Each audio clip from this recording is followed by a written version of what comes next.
Hello everyone. 영어는 홍쌤입니다. 오늘은 재능 기부 레슨 29 시간이에요. 그래서 제가 여지껏 이제 말을 위한 영어를 해오고 있는데요. 말을 하기 위해서는 내가 머리에 들은 게 있어야 말을 하겠죠. 그러면 머리에 영어로 가득 채우려면 그걸 읽을 줄도 알아야 되겠죠. 그래서 읽는 게 바로 독해잖아요. 그러면 영어는 제가 항상 세컨드 랭귀지라고 했고 우리의 마더텅이 코리안이기 때문에 그래서 우리가 잉글리시를 빨리 보고 코리안으로 읽을 줄 알아야 돼요. 그래서 아는 만큼 보이고 또 아는 만큼 들려요. 진짜 영어가 듣기가 사실은 제일 저도 어렵고 아마 여러분도 난 듣기 쉬워 하지만 그건 어느 정도까지고 진짜 원어민의 발음과 속도대로 듣기는 진짜 힘들거든요. 그래서 저는 아이들한테 뭐 성인들이나 저희가 가르치는 학생들에게 저만의 독해 비법으로 이렇게 가르치고 있어요. 그래서 그거를 공유하려고 합니다. 그래서 보자마자 해석되는 바로 홍쌤의 독해 비법입니다. 정말 독해 비법이에요. 제 말을 확실히 이해를 하신다면은, 이렇게, 오, 통제라, 뭐, 유레카, 이런 것처럼 말씀하실 수도 있어요. 근데 이제, 제 말이 좀 이해가 안 되신다면, 조금 더 문장이나 이런 거에 대해서 하시면 좋을 것 같아요. 그럼 첫 번째가 뭐냐면요. 홍쌤의 독해 비법의 첫 번째는 무조건 동사의 밑줄을 칩니다. 그러니까 동사를 찾을 수 있어야 되거든요. 근데 이제 제가 지금 영어 이제 우리 초보에서 벗어나는 거잖아요. 처음에 이제 파닉스 읽었고 그 다음에 동사라는 건 먹다 마시다 뭐 이런 거잖아요. 그러면 이제 동사의 언더라인을 치임으로써 읽는 게 돼요. 그래서 제가 이제 제 영상 다음에 아이와 수업하는 거를 올릴 거거든요. 그 아이들도 1년이 안 됐는데 초등학생인데 제가 하라는 대로 다 하더라고요. 그래서 반복해서 앞으로 해드릴 거니까 해주셨으면 좋을 것 같아요. 그 동사의 밑줄을 치는 이유가 중요한 이유는 뭐냐면 그 동사에 시제가 있어요. 시제는 뭐냐면 현재냐 과거냐 미래냐 이런 거 있죠. 그리고 또 중요한 게 뭐냐면 태가 있어요. 태라는 건 뭐냐면 능동이냐 수동이냐 이 개념을 좀 아기 때부터 아니면 처음부터 구별을 해주셨으면 좋겠어요. 그러니까 내가 때리는지 내가 맞는지가 영어는 모든 동사 하나로 되거든요. 그래서 능동인지 수동인지 능동은 I hit you고 hit이고 때리다. 그 다음에 맞다는 I am이나 I was hit이에요. 그래서 BPP가 되는 거예요. 이게 이제 수동태거든요. 그래서 그 개념을 알기 때문에 동사의 무조건 밑줄.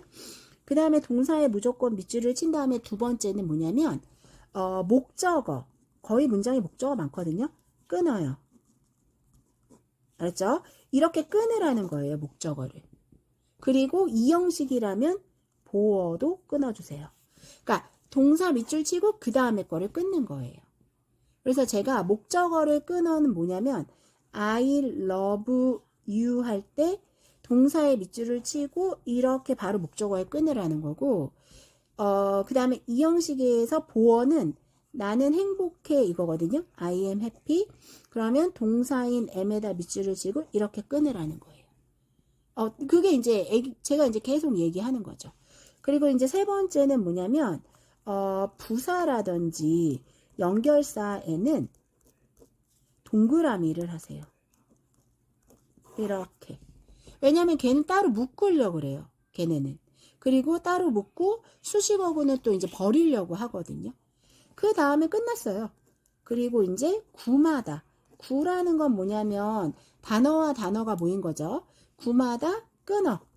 제가 맨날 끊으라고 그러거든요. 그래서 끊어서 그냥 쭉 하면 돼요. 구마다 끊어서 바로 이렇게 바로 해석하면 돼요. 끊어서 앞에서부터 해석하게요.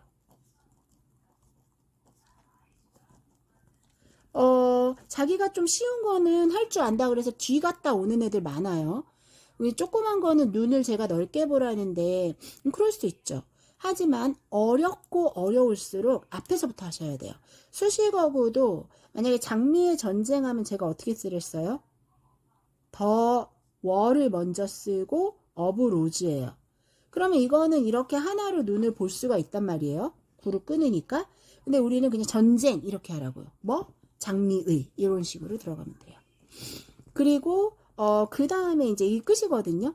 구마다 끊어서 하고 그 다음에 부사 연결사 동그라미 하고 그 다음에 끊어서 앞에서부터 해석하기 하시면 끝납니다. 그리고 마지막으로 중요 단어나 구는 암기하세요. 구 같은 거 좀 한 번에 밑줄 하면 좋을 것 같아요. 뭐 가득 차 있다 그럴 때 be full of 이런 식으로 하면 얘를 이렇게 그으면 되겠죠.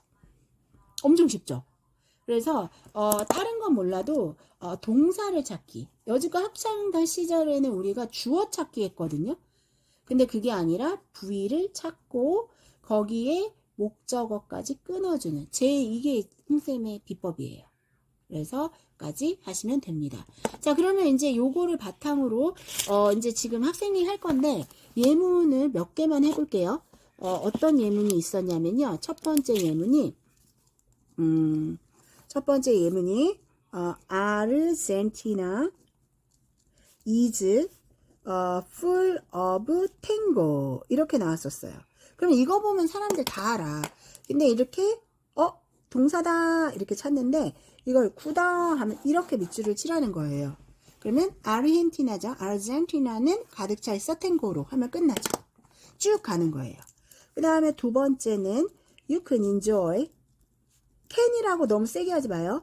You can enjoy tango 해서 끝나는 줄 알았는데 tango music and dance 이렇게 나왔네요. music and dance there 이렇게 나왔단 말이에요. 애기 거라서 쉬워요. 그러면 can enjoy의 밑줄을 치고 그다음 목적어를 제가 끊으라 그랬단 말이에요. 그러면 tango music하고 요건 병렬이거든요. and dance 이렇게 끊어주라는 거예요. 그리고 there가 부사기 때문에 이렇게 묶어줘. 그러면 너는 즐길 수 있어 이렇게 해요. 근데 목적어가 좀 짧으면 목적어까지 해석해도 돼요. 너는 탱고 음악과 춤을 즐길 수 있어 거기서 이렇게 부사는 이렇게 따로 떨어질 때 대어는 거기서예요. 그리고 세 번째는 이게 이제 태를 제가 조심하라 그랬죠. 신경 써야 돼요. They were written 이렇게 됐어요. They were written for many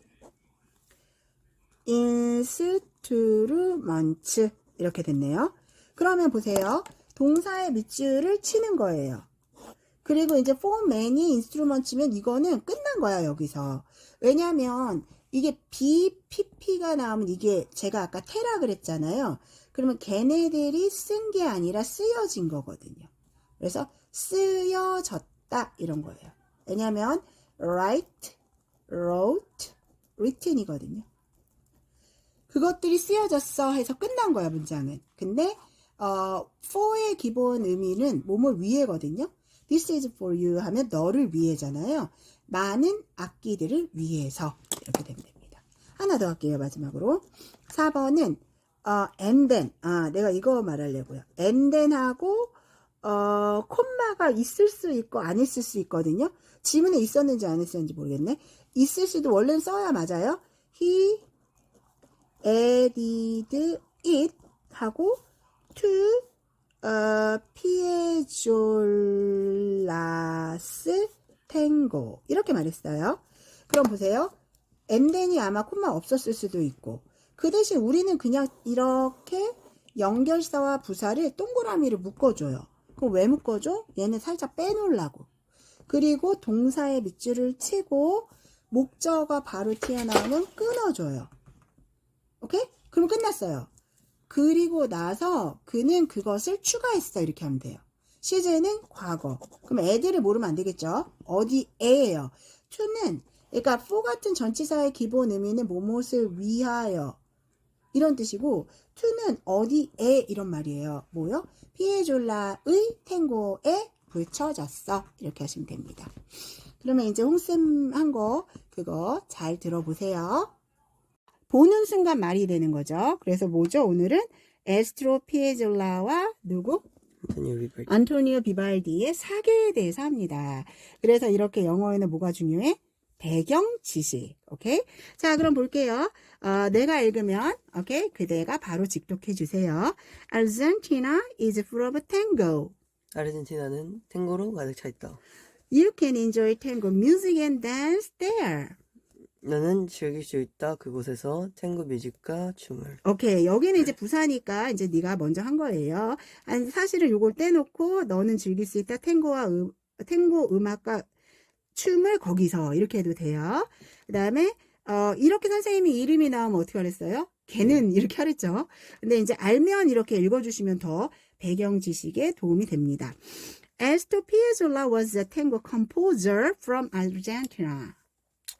아솔 피에졸라는 아르헨티나의 탱고 그 작곡가였다. 옳지. 탱고 작곡가였다. 아르헨티나 잘했어요. 연도는 두 개씩 끊죠. In 1965, he wrote four pieces of tango pieces. Four special tango pieces. 1965년에 그는 썼다 4개 특별한 탱고 작품들을 뭐 이러면 돼요. 그래서 이렇게 데이가 사람인지 사물인지 잘해야 돼요. 근데 선생님이 이렇게 해줬죠. They were about the capital of the country, Buenos Aires. 그것들은 수도에 관한 것이었다. 옳지. 부에노스아이레스의 수도에 관한 것이었다. 옳지. 잘했어요. 그래서 이거는 그것들은 수도, 그리고 어부를 선생 그 나라의 수도인 부에노스아이레스에 관한 거였다. 잘했어요. each는 단수죠. 그리고 너가 여기서 수동태 배웠어. Each was named after a season. 각각은 계절을 따라 이름이 지어졌다. 어유 잘했어요. They describe the seasons of the city perfectly. 그것들은 묘사한다. 그 도시의 완벽한 계절들을. 도시의 계절들을 완벽하게. 그렇죠. 따로. They were written for many instruments. 그것들은 써졌다. 옳지. 많은 악기들을 위해. 오케이. 자, 대어라 또 나오죠. There are violins, a piano, and an electric guitar. 바이올린과 피아노와 일렉트릭 기타가 있다. 어우, 잘한다. 좋아, 좋아. 자, 그 다음에 이제 여기가 좀 불빛이 이래서 여기로 좀 갈게요. 이렇게. 보이나요? 오케이. 여기가 글씨가 안 보여. 자, at first, 여기가, 얘가 안 보이구나, 글씨가. At first, the four pieces were individual이에요. individual songs. 시작.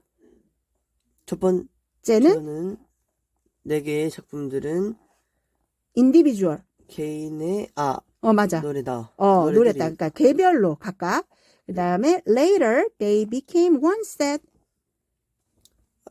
나중에 그것들이 하나의 세트가 되었다. 옳지. It is called the Four Seasons of Buenos Aires. 그것들은 불린다. 4개의 시즌의 부에노스아이레스에 대한. 부에노스아이레스의 4계절. 그래서 4개인 거죠. 그 다음에 자, 연도 끊죠. Around 1996, a Russian composer changed it. 1996년경에 러시안 작곡가가 바꿨다 그것을. 옳지. He chose a famous piece of classical music. 그는 골랐다. 유명한 작품을 클래식 뮤직을. 옳지. 고전 음악에서 골랐다는 거죠. 잘했어요. 이렇게 하고 뒤에 거 하면 돼요.